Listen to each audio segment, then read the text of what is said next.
Okay, so I'm about to do a quick video, or it might not be that quick, over how I was able to freeze and store over 50,000 milliliters of my breast milk.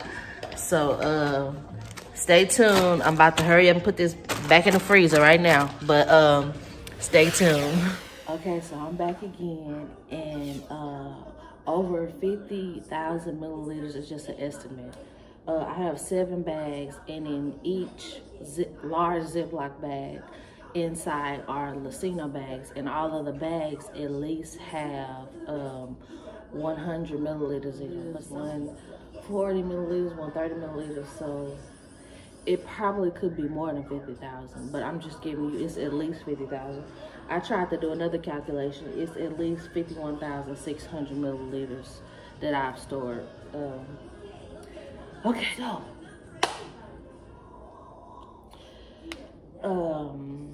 my milk supply, I'm just gonna jump right into it. I'm a visual person, so I have my pen and pad. Month 1, did not freeze not one bag. I was so trying to get in the routine of pumping and getting this and putting enough in my refrigerator in order to feed my son.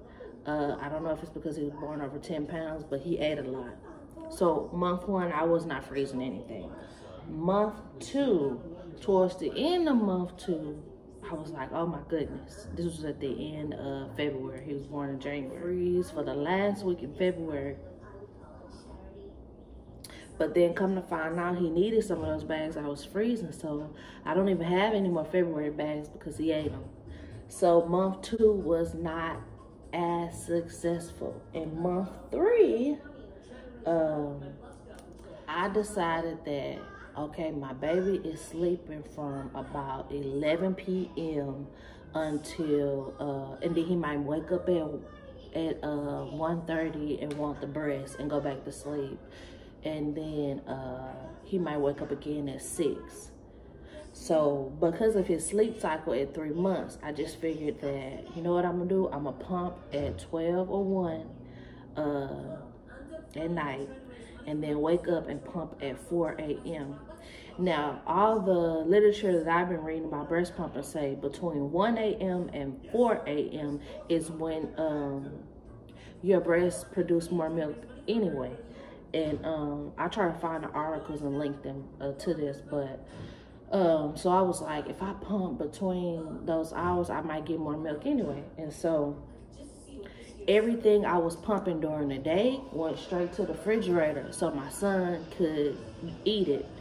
You know, like he needed at least 5 bottles in the refrigerator, 5, 6 bottles. And then, you know, sometimes we cluster feed. So, you know, he might have a bottle back to back, and we like, you know, we only thought that he was eating for 5 ounces. The next thing you know, he want 2 5-ounce bottles back to back. So anyway, it was at that 3-month mark that at 4 a.m. I just started to freeze whatever I pumped at 4 a.m. Everything else was going in the refrigerator. And then on the 4th month, I did the same thing. Whatever I pumped at 4 a.m., I froze. And then on the 5th month, which I'm in now, because he just turned 5 months, January 11th, I'm doing the same thing, except my supply has been regulated more. So sometimes I don't necessarily pump at 4 a.m. I might pump at 11 and 1, and then freeze everything at 1, and then get in the bed, and he might want the breast at 1:30. And it's something magical about the breast, how I can pump and get in the bed, and if he wants the breast 30 or 40 minutes later, the breast still has milk in there. Now, I'm not a breast, you know, machine. If I want to do hot teas at night, the mother's tea at night, I'll do that. If I want to drink a Sweetie Pie Organics smoothie with ice, I'll do that. If I want to, of course, I take prenatals every morning, and I also bought cases of Body Armor drinks. They were like $6.99 per case, or you can get the other flavors in the singles. And so I drink those as well. And of course, I drink a lot of alkaline water. Alkaline water with my coffee in the morning, alkaline water throughout the day, alkaline water at night, alkaline water if I wake up in the middle of the night. And so with all the fluids, I think it definitely helps me. And then I continue to take the prenatals because I want my son to have those nutrients. So just wanted to let you know what some of my eating habits or fluid intake is. Produce more than this, but maybe their child ate more so they couldn't freeze more. Some people exclusively breastfeed, and they think that because of that, it's harder for them to freeze milk. Now, there are times where I put some in the refrigerator or the freezer, and he wants the breast, so I give it to him. I did initially freeze so much because if my son went to daycare, I did want them to have some, but because of COVID, I ended up working from home. So unfortunately, I can't really tell you about that experience about going back to work. I want to give him those fresh bottles that I pump in the morning because they can last, 4 hours. When I unthaw my milk, which I have unthawed some, and I've also tested some because if you read about the fat in the milk can make the milk taste different.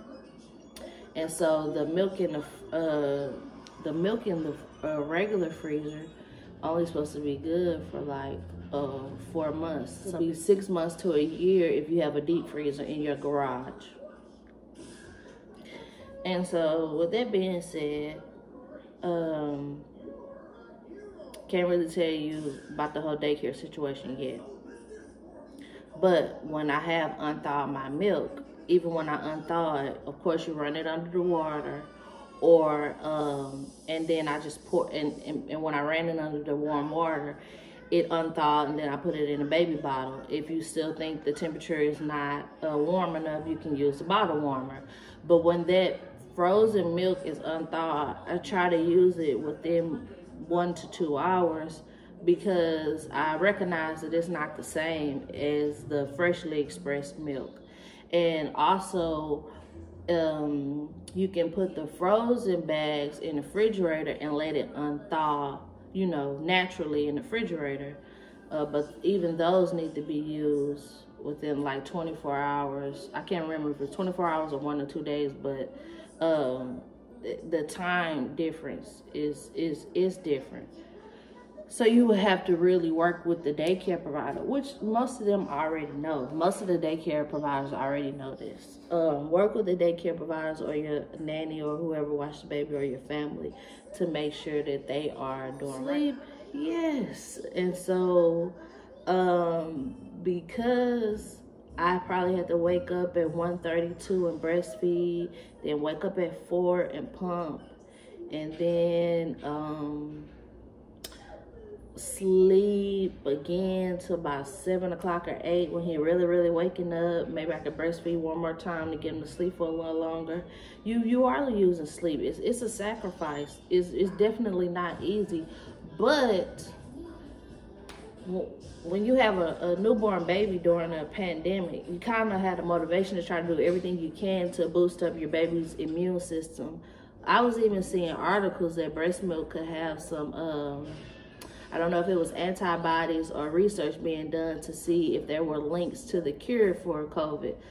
So just imagine, I'm just saying, just imagine having a cure for COVID in your breast milk. So, and now I definitely saw that the CDC recommended, even if you had COVID-19 and you were a nursing mother, to continue to nurse. Just try not to put your face near the baby's face. So to read stuff like that is powerful, it's motivational. And this is my baby, y'all. I had to come back because I forgot to say some stuff. Okay, so of course when you're freezing your milk in the Lancino bags, you can stand up those bags in the refrigerator. But when you're freezing, when you're putting them in the refrigerator, but if you're freezing them, you have to lay them down and let them freeze. and then you can stack them whichever way you want to stack them once they're frozen. But frozen bags have to, the milk has to lay down like this in order, look at him. So I'm not standing up bags in the freezer. I'm laying them down, letting them freeze, and then stacking them as I need to. I typically put them in the larger Ziploc bags once they're frozen in the Lancino bags. And so I'll take a picture of the Lancino bags that I use. You probably already saw them, or I'll provide more pictures for you. And this is my baby. He was sleeping, and then I think I woke him up, so I had to go and get him. See y'all later.